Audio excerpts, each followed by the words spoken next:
Hi, before I start, I just want to let you know that I did put a warning on here because my topic is non-suicidal self-injury, and that can be a very hard topic for some people. I have personally done this. I have this disorder, so I just want to warn people who are sensitive to it. Anyway, like I said, my topic is non-suicidal self-injury, or NSSID, and I didn't use any pictures in this, so don't worry, you're not going to see anything, but I just wanted to let you know. So first off, NSSID is a deliberate self-inflicted injury to their own body tissue with no intent of suicide. So like, for example, someone who might cut their wrists, but not in a way to possibly have them bleed out, for not the purpose of possibly killing oneself. So there's a couple different causes to have this disorder. One of them is a individual cause, which is something that you're born with, so it's like a mental disorder, such as like depression or anxiety and such like that. Another way is environmental, whereas like someone who was abused can have this disorder later on in life. So there's a couple different criteria to be diagnosed with this. So you have to actually engage in NSSID for 5 days or more in the past year. You have to have the idea that this will solve a problem in your life, or possibly just provide relief from this bad thing. For example, I am OCD, and so it kind of correlates with the OCD and not, but when I have no or little control over it, I have the urge to cut myself. Sorry if this is too much information for anyone who's watching, but just so you understand, I have this, my brain has the thought that this will somehow make this pain or this emotion disappear. Anyway, so there's a couple different things that they think about. Is they have the idea that this will solve that their negative thoughts or emotions immediately after they do this act, or they will, or they have, or the self-injury is unable to like really be controlled well. They constantly think about it or constantly do it, that it's gotten out of hand. So this is not just for small injuries like poking oneself with a pencil or something like that. This can be cutting one's thighs so bad that you have scars from years in the past that have not gone away. This disorder can keep someone from functioning in their everyday life. Like, for example, they think that, they're not good at anything, that they can just cut themselves, and that's all they're good for. Or even they might even cut themselves and they're unable to stand, or I should say burn themselves. They might not be able to stand and actually go to work or to go to school.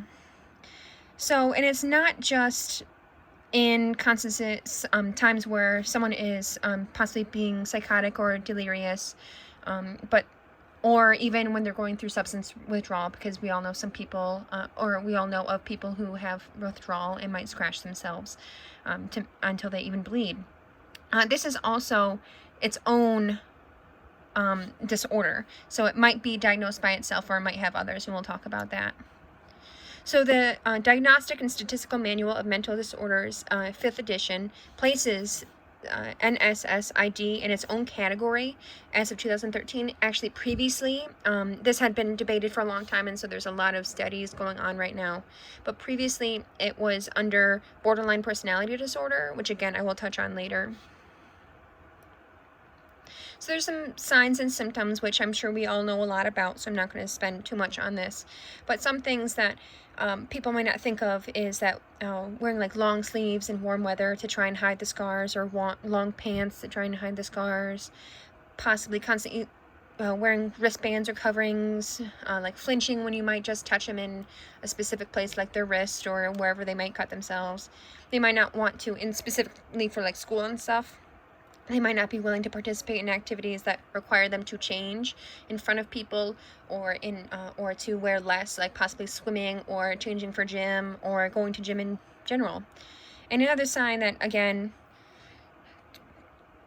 is kind of self-explanatory, but also having bandages or having possible things like razor blades in their backpack or in their pockets, which we all know is not allowed in school, and most kids shouldn't have that. So that is a clear sign that they may be have this disorder. So prevalence rate, a lot of people not that surprised by some of the statistics here, but maybe some are. Adolescents are 15 to 46.5% prevalent and rising. That is so large because this is such a new idea that this is its own disorder, but they're still doing studies and everything on this. So young adult, which is like our age, university, college, that kind of age, is 38.9. So with that idea, because that's a smaller age group, you can understand how much this actually affects us, or I should say people. In adults, it's 6%, but that result is a little off because not many people with NSID might not remember that they previously had actually cut themselves, so they might think that they didn't do it because right now they might be doing fine and they don't want to think about it, don't want to admit it, or don't remember. So a couple interesting things about who might be more likely to injure themselves out suicidal intent is people with depression, anxiety, possible emotional dysregulation, and those who are even prone to self-criticism. Now, this doesn't necessarily mean who's like, holds themselves to high standards because they want to get into a good college. But again, this also could be that person. This could be someone who got a B instead of an A and they have a panic attack or they have an anxiety attack or something like that, or they think, oh my gosh, I let myself down, I'm never going to get into college again. This could possibly be that person. But it's not always. So this isn't the only time someone is. But these people are more likely to have this disorder. Anyway, men and women, which is oftentimes, this is one of the statistics people think is wrong, but men and women are equally as likely to have this disorder, but the method is different. Women are more likely to cut and keep it clean and small. Men are more likely to burn themselves, so they will more likely see blisters and scars on them that don't look like just like a cut.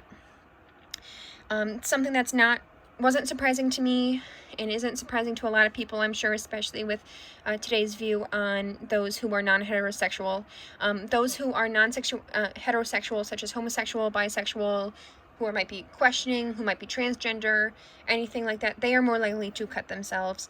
And I hope that this goes down soon.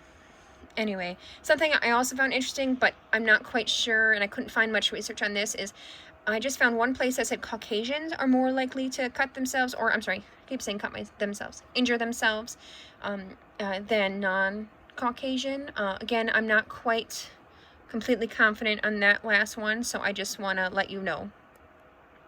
So outcome over time. So those who have found help are often more likely to succeed and find safer coping mechanisms to possibly deal with emotions, thoughts, everything that's going on in their bodies that pushes them to do this. Those who do not, oftentimes, this may lead to suicide accidentally, or eventually something, if they have depression or anxiety or a co-occurring disorder, this could lead to purposeful suicide. So, yeah. This is a study that I found that I will mention later on, but just so you guys know that there was a cognitive behavioral psychotherapy study that after 10 months of these people, these 72 participants who were between 12 and 17 years, they actually had a 50% reduction of self-injury, which is a wild statistic, and I think it's just wonderful being one of these people. I wasn't specifically in this study, but being one of the people who have actually gone through this kind of therapy, it really worked for me, and so I'm glad it worked for a lot more people. So co-occurrences, I know I told you I would go over this, so let's see. So those with NSID, 87.5% of them also had a lifetime mood disorder. If you just go down through here, you can see all things. On this side, it's over here. So 79.1% people claim that they don't have NSID. So yeah, and again, you can go down. You see bipolar, major depressive disorder, lifetime anxiety, panic disorder. So yeah. All right, feel free to pause it if you'd like to go over that a little bit more, but I'm going to keep going. So in the IDEIA category 4, in the IDEIA category, it is put under 4, which is emotional disturbance, because this does have to do with one's own emotions and thoughts, as opposed to like a physical or, I guess, a physical abnormality. So some of the best treatments, like I kind of mentioned a minute ago, is a psychotherapy approach, which is like focus on therapy, pushing for change, for better coping mechanisms, and it addresses the behavior that is associated with the person's self-injury. And then here I mentioned the study again about after 10 months there was a 50% drop in NSSID. Another choice is medication. Medication that affects like the serotonin or dopamine outputs in the brain, also known as antidepressants or anti-anxiety medications. So like Celexa, Prozac, Paxil, Zoloft. Yeah, and so this is really hard because as I'm sure some of you may know, some of these medications can make symptoms worse, or they can make it worse than better, or better than worse. It's hard to find the right fit. I personally am on Prozac, and I am happy to admit that because it has been working for me, but I know it's different for everyone. I've been on a couple different medications, and so it took me a long time to find the correct one for myself. And so here are my links. So I hope you guys enjoyed my presentation. Yes, I know there weren't many pictures because I didn't feel like this would be a very good presentation to have pictures for, other than the first one that actually I forgot to mention that this is actually the ribbon for the non-suicidal self-injury disorder awareness. So just so you know. All right, thank you.